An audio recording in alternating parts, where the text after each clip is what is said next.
Hello, it's Kinninigan. Yeah, I'm gonna rant. I'm actually on video today. I wanted to stream over the weekend, had a problem. Some of you may know before lockdown, I was diagnosed with a hernia, and sometimes it flares up, and it sucks when it does, which happened yesterday. If anyone's ever had a hernia, you know exactly what I'm talking about. Just imagine something the size of a golf ball pressing up against your groin. There's nothing you could take for the pain. It's just, yeah, it sucks. And then it moves itself, and then whatever. Now it's fine. Sometimes I can go weeks without even knowing I have a hernia. And it kind of sucks because I put off my hernia operation because of lockdown, obviously, because I wasn't going to the hospital. And they want me to be vaccinated to get my surgery, so I'm like, whatever.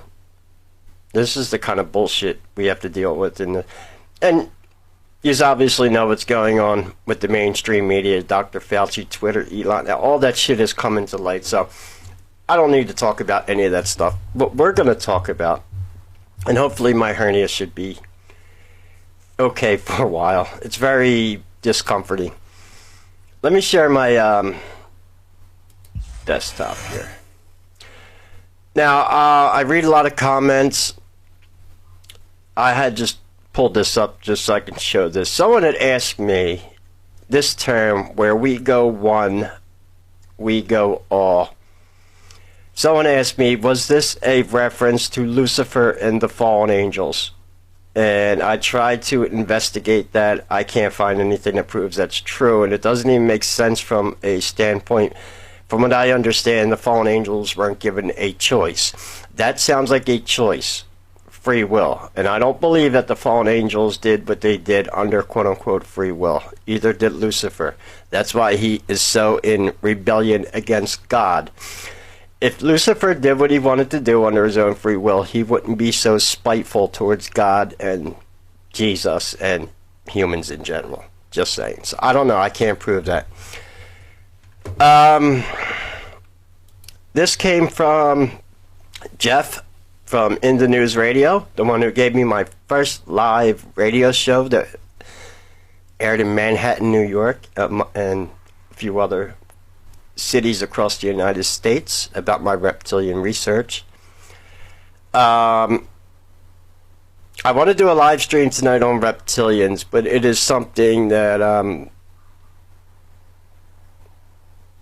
I've talked about a little bit, but it gets even more interesting. And one of the things I want to show you with this is this pic right here.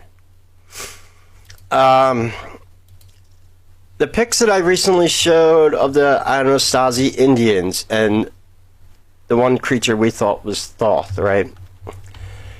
Look at this depiction of Thoth here.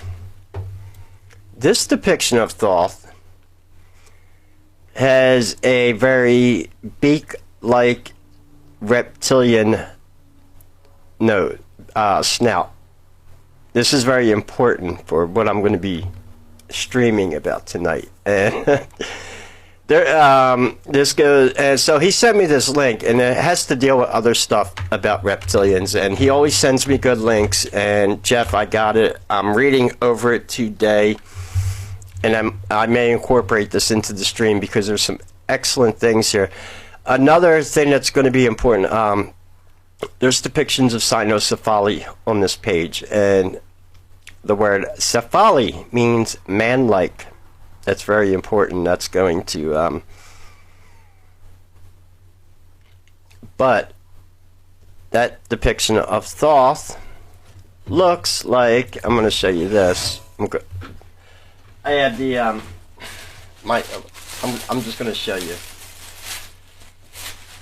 because this is my illustrator made it, of course, Donna, but it's exclusively what's going to be in my book, and that is our depiction of reptilians, because there's something else I want to point out about this website. That's a lot of the disinformation going on about reptilians and alpha draconians. A lot of people don't know what they're talking about.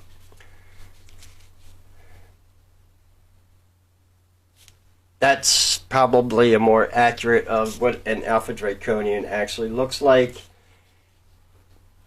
Not a 1,200-pound ferocious velociraptor apex predator. No. And a lot of these people that have been going around in the alternative media saying that, oh, the Illuminati's been wiped out because they took out the dumbs with the Alpha Draconians in it. And no, the Alpha Drac... One, I don't see any military occupation of Greenland. Until that happens. Don't tell me the Illuminati have been taken out. That goes into Rome and the Greenland theory. Two, there are some obvious clues going on with humans themselves that Alpha Draconians are still in control.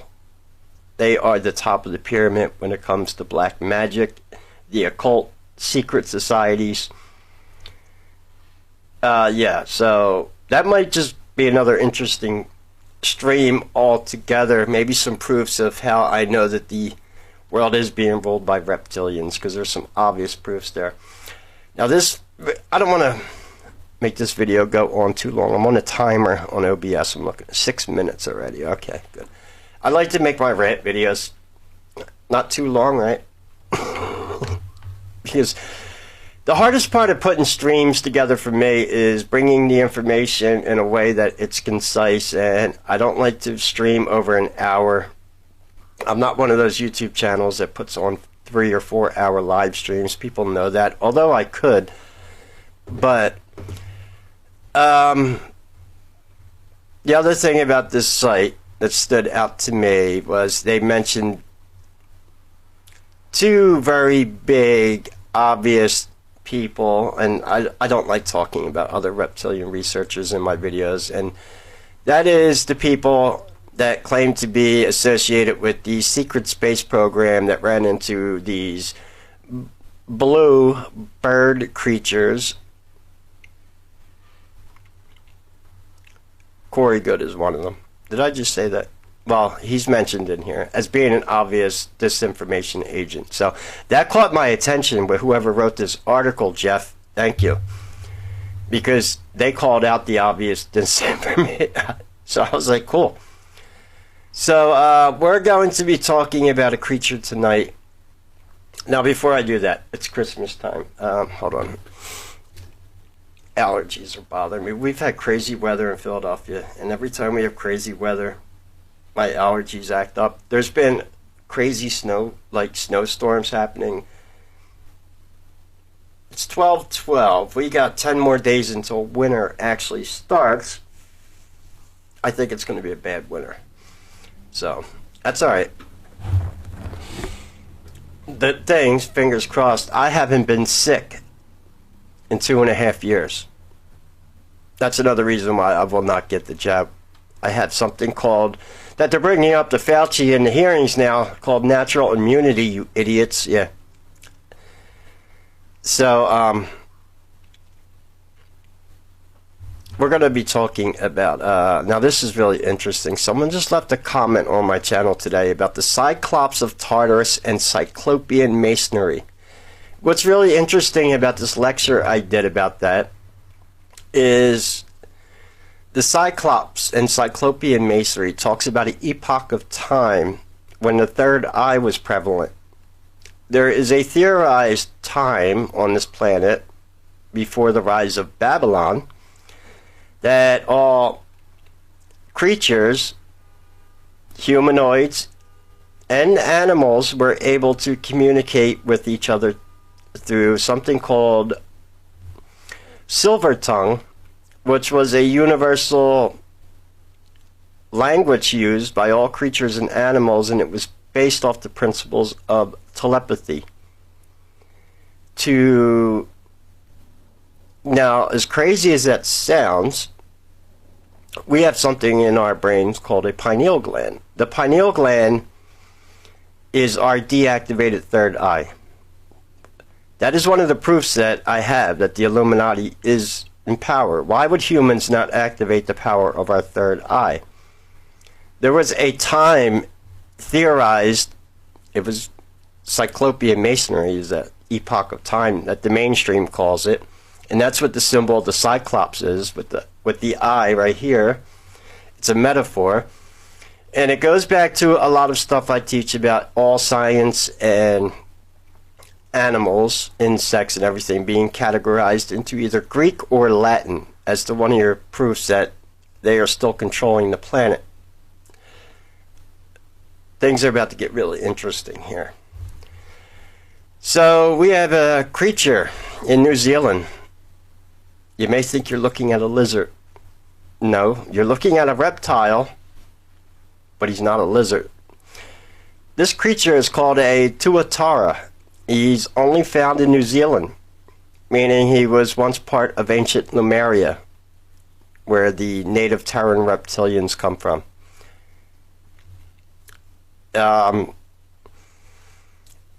There's a few different things. One, he doesn't have scales like a regular lizard because, well, he isn't a lizard. He predates the dinosaurs. But he has reptilian-like skin. You'll notice his skin is actually what a bird looks like without its feathers, and a lot like what a tortoise, this is really important, a turtle or a tortoise. Actually more like a tortoise. Turtles have more smooth skin for being underwater. A tortoise, yeah. And he's got a Greek surname, and what jumped out at me about the Greek surname, and there's something else very interesting. This creature doesn't need to bask in the sun like normal lizards. He can regulate his body temperature. He is not cold-blooded.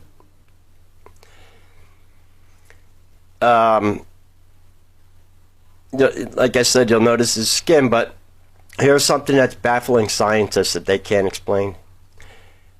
He doesn't have a pineal gland. This Tuatara has an active third eye, and it's under the skin right here. It's got an eye and an active retina on it. Scientists don't know what they use it for. I told you there was a theory that before the Tower of Babel, where they confused the languages so we couldn't communicate with one another, the reptilians did, that there was an epoch on Earth where all animals and hominoids were able to communicate with each other telepathically. There's another entity that they deny the existence of, which is another one of my quote-unquote proofs for the reptilian presence, and that is Sabe, or Celatix, or Sasquatch. Supposedly, he has an active third eye also, and he communicates, quote-unquote, telepathically.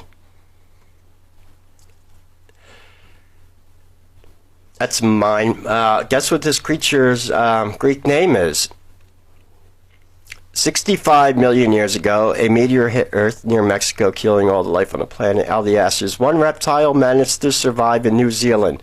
Now, that's the K2 event. That is actually when Venus hits Maldek. The Tuatara. Tuatara are some of the most bizarre reptiles on Earth. Despite their close resemblance to lizards, they are part of a distinct lineage, the order of Rhinocephalia. Rhinocephalia. Now, cephalia, I've done videos on the cynocephaly. That's the Greek word. It means dog-like men. Cephalia means like. What is the word rhino? Well, you know what a rhinoceros is. What is rhinoplasty? That is plastic surgery of the nose. So the Tuatara's Greek name is Rhinocephalia, and I looked into what does that mean. It comes from a lineage of creatures that were once on the earth that were thought to be, they were reptiles, but they were quote-unquote beak-like. You know what else has a beak? An octopus. Very strange creature. So does squid. So do alpha draconians. So do... Now this is a real creature from Japanese mythology. I didn't know it. It's one of my favorite movies growing up as a kid. The Never-Ending Story.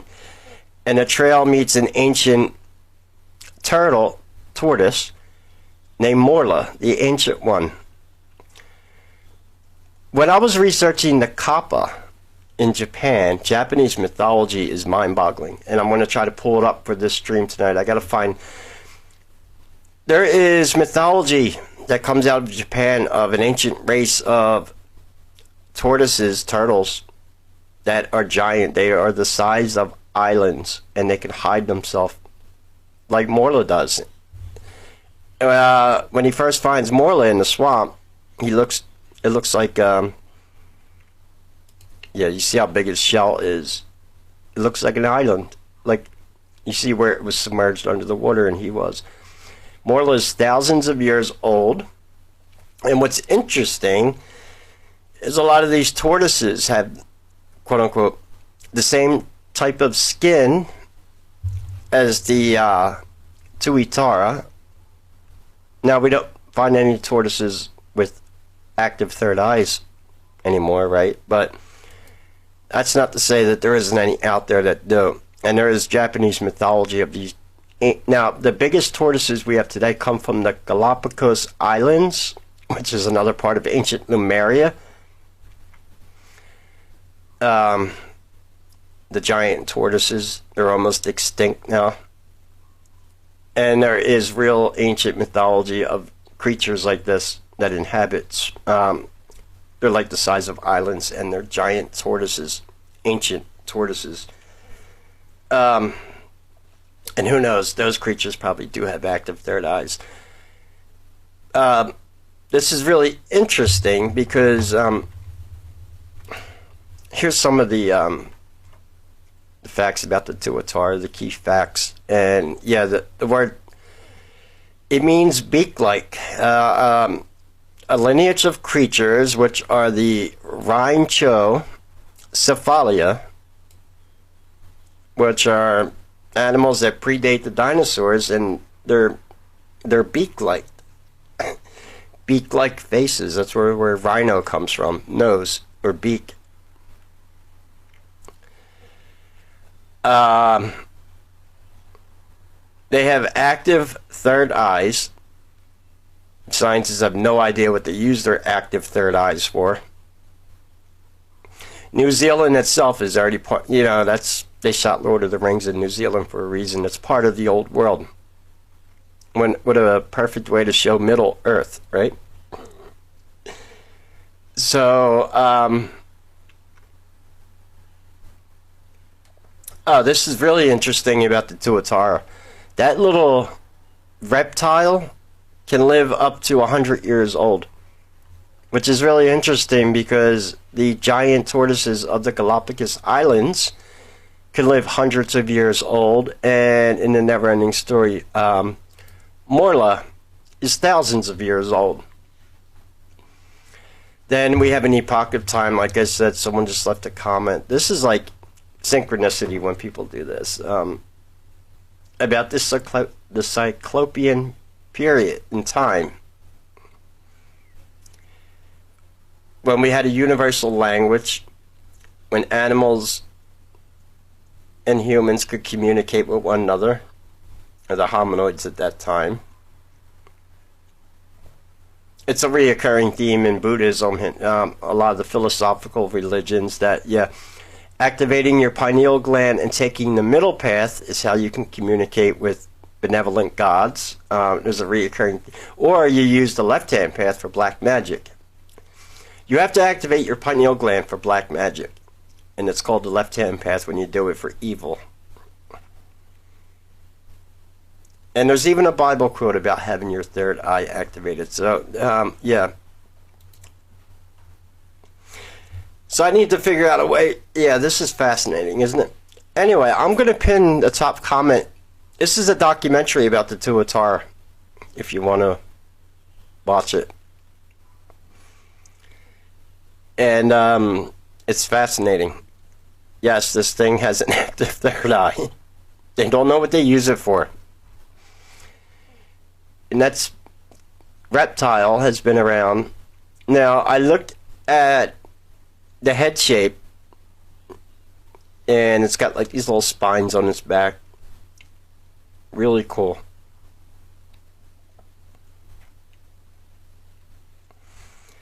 And they're only found on New Zealand, which is interesting.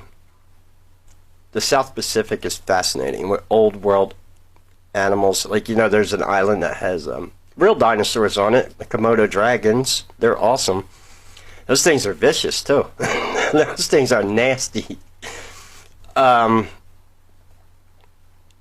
there's a reason why there's an island of Komodo dragons. People don't, anyone smart doesn't go there. Those things are fast.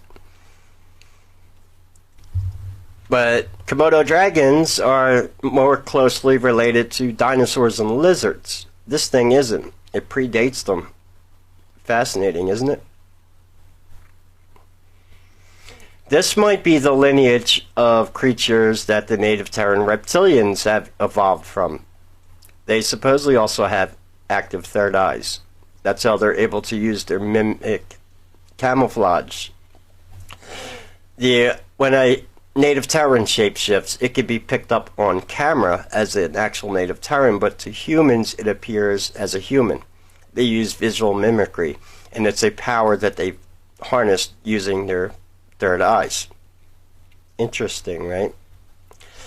Anyway, that's all for my rant. If you could support the channel, all the links are in the description. You want to buy me cigarettes or whatever. I got to figure out a way to put all this information together in an interesting... I'll pin this lecture as the top comment here about the Tuatara. It's a fascinating creature. Anyway, yeah, if you want to break from all... I'm just turning mainstream news off anymore. I can't take it. It's... whatever. Anyway, any questions or comments, leave them below. God bless and take care.